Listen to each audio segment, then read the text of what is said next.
여러분, 테니스 하면서 진짜 웃긴 게 뭔지 아세요? 베이스라인에선 힘 빼라고 그렇게 말해도 힘을 준 채로 스윙하고 막상 네트 앞에 발리할 땐 딱 힘주고 고정하라고 해도 오히려 힘이 슉 빠져서 라켓이 흔들흔들 면이 픽픽 돌아갑니다. 이전 영상에서 한번 소개해드린 것처럼 스트로크와 발리는 전혀 다른 동작인데요. 우린 막상 코트에 들어가면 그걸 정반대로 하고 있다는 거죠. 왜 이런 현상이 생기는지 한번 생각해 보신 적 있나요? 경기 중 발리는 공을 인식할 시간조차 없을 만큼 빠르게 다가오니까 우리가 힘을 줘야겠다 생각도 하기 전에 이미 공이 라켓에 맞아버립니다. 그러다 보니 면은 흔들리면서 발리는 얇고 가볍게만 나가죠. 하지만 걱정 마세요. 발리를 할 때 힘을 쓰는 방법만 바꿔도 여러분의 발리는 완전히 달라질 수 있습니다.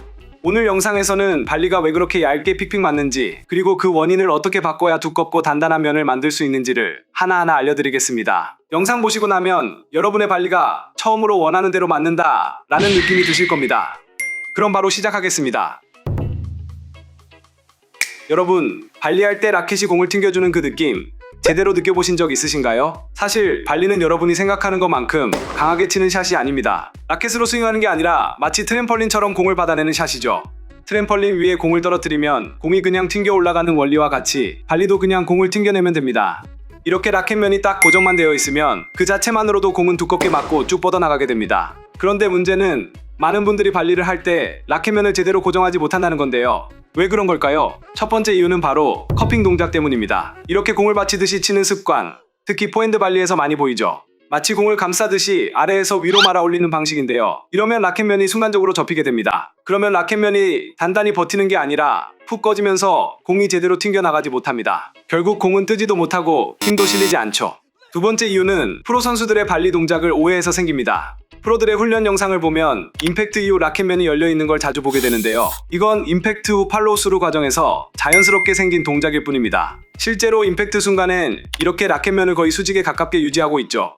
문제는 이걸 오해해서 처음부터 면을 열고 치려고 하기 때문에 라켓 구조가 임팩트 전에 무너져 버리게 됩니다. 그럼 어떻게 해야 발리면을 제대로 고정할 수 있을까요? 핵심은 딱 하나입니다. 면을 꽂듯이 흔들지 않고 정지된 상태로 임팩트를 만들어줘야 한다는 거죠. 임팩트 때 맞춰서 이렇게 라켓을 멈춰 세워놓은 채로 공을 맞추는 감각이 중요합니다. 이때 라켓과 몸 사이에는 U자 형태의 열린 공간을 유지하는 게 매우 중요한데요. 이건 단순한 발리폼이 아니라 라켓 구조가 무너지지 않고 고정되어 있다는 시각적인 증거입니다. 그리고 이 구조가 유지돼야 공이 제대로 튕기며 나가게 되고 발리에 탄탄한 임팩트가 만들어지게 됩니다.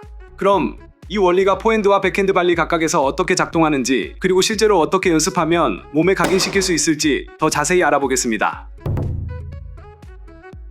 자, 앞에서 발리는 스윙이 아니라 면을 고정하는 샷이라고 말씀드렸죠. 그럼 이제 실전에서 라켓면이 왜 자꾸 흔들리고 어떻게 해야 딱 멈춘 면으로 정확히 받아낼 수 있는지를 살펴보겠습니다. 우선 많은 분들이 자주 하는 실수 3가지부터 정리해 볼게요. 첫 번째는 라켓을 너무 느슨하게 잡은 채로 떨어뜨리는 경우입니다.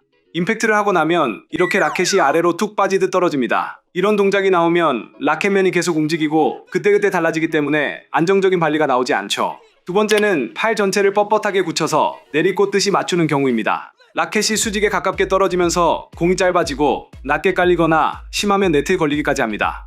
이건 발리를 너무 때리듯이 하려고 할 때 나오는 전형적인 패턴이죠. 세 번째는 스윙처럼 뒤로 빼서 크게 휘두르는 경우입니다. 좀 더 세게 쳐야지라는 생각으로 백스윙을 하고 라켓을 크게 끌고 오는데 이건 아예 발리가 아니라 스트로크에 가깝습니다.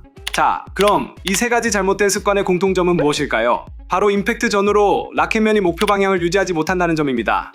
발리는 포핸드든 백핸드든 임팩트부터 팔로우 스루까지 라켓면이 목표 방향을 계속 유지하고 있어야 합니다.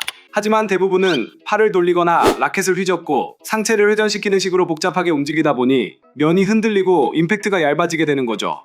그럼 어떻게 해야 고정된 면을 만들 수 있을까요? 임팩트 순간 전환에 힘을 주는 감각을 익히는 것, 즉 팔뚝에만 살짝 긴장감을 주는 게 포인트입니다. 이렇게 힘의 중심을 잡아주면 팔꿈치를 어디로 빼야 하나, 라켓을 어디서 끝내야 하나 이런 고민 없이도 팔 구조가 면을 살리는 방향으로 정확히 유지됩니다. 그때부터 면 각도가 고정되면서 자연스럽게 정확한 발리 자세를 만들 수 있죠.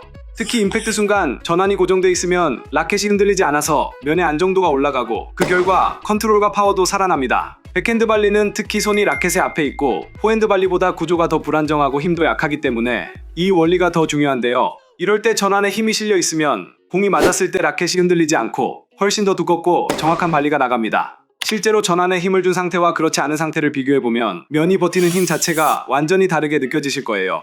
결국 발리의 핵심은 라켓을 컨트롤하면 공도 컨트롤할 수 있다는 점입니다. 그리고 라켓을 컨트롤하려면 팔에 정확한 힘 배분이 들어가야만 하죠. 이런 방식으로 발리를 하기 시작하면 면이 휘청거리는 일 없이 임팩트가 두껍게 맞는 구조가 만들어지게 됩니다. 자, 그럼 이 팔뚝 고정 감각을 어떻게 몸에 익히면 좋을까요? 먼저 임팩트 자세를 미리 세팅해두고 라켓을 절대 움직이지 않은 채 공을 맞게 둡니다. 이때 가장 중요한 건 전환의 긴장입니다. 힘이 빠지면 면이 흔들리고 힘이 살아있으면 툭 하고도 공이 쭉 뻗어나가게 됩니다. 이번에는 살짝만 라켓을 전진시키면서 임팩트를 합니다. 팔은 여전히 고정돼 있고 면도 바뀌지 않아야 합니다. 이때 공을 밀어준다는 느낌보다는 면으로 받쳐준다는 감각이 중요합니다. 세 번째는 실제 발리처럼 기본 자세에서 한 뼘 정도만 라켓을 움직여서 발리합니다. 준비 자세, 전환 유지, 그리고 가볍게 임팩트, 이걸 계속 반복해주세요. 2단계에서 중요한 건 면이 계속 목표 방향을 유지하고 있는지를 매번 체크하는 겁니다. 마지막은 서비스 라인 뒤에서 실전 발리를 해봅니다. 여전히 팔의 중심은 근육으로 면을 유지하고 있다는 감각으로 연습을 진행합니다. 실제로 해보면 손목은 편한데 팔뚝은 딱 고정된 상태를 느끼실 수 있는데요. 여기서 진짜 발리의 안정감이 만들어집니다. 많은 분들이 발리를 살살 해야 하는 샷이라고 생각하지만 사실은 묵직한 근육으로 면을 고정해서 만드는 샷입니다. 그래서 앞으로 발리할 때 상대에게 내 근육을 보여준다는 느낌으로 자세를 유지해보세요. 그때부터 공이 퉁 하고 두껍게 뻗어나가는 그 느낌을 몸으로 경험하실 수 있을 겁니다. 자, 이번 영상에서는 발리가 픽픽 맞는 이유가 면을 고정하지 못하는 문제에서 시작된다는 걸 알게 되었는데요. 라켓을 흔들지 않고 고정된 면으로 공을 받는 그 한순간 그 느낌만 잡히면 발리는 완전히 다른 샷이 됩니다. 오늘 말씀드린 건 어떠한 기술이 아닙니다. 팔뚝 근육 하나만 써도 바뀌는 감각, 누구나 쉽게 만들 수 있죠. 알려드린 고정 발리 루틴 반복하면서 하나씩 연습해보세요. 그럼 발리는 그냥 면을 꽂아주면 된다는 해답으로 바뀌게 될 겁니다. 그럼 다음 영상에서 또 다른 핵심 개념으로 여러분의 테니스를 확 바꿔드리겠습니다. 여러분의 발리 실력이 업그레이드 되는 그날까지 스카치자였습니다. 감사합니다.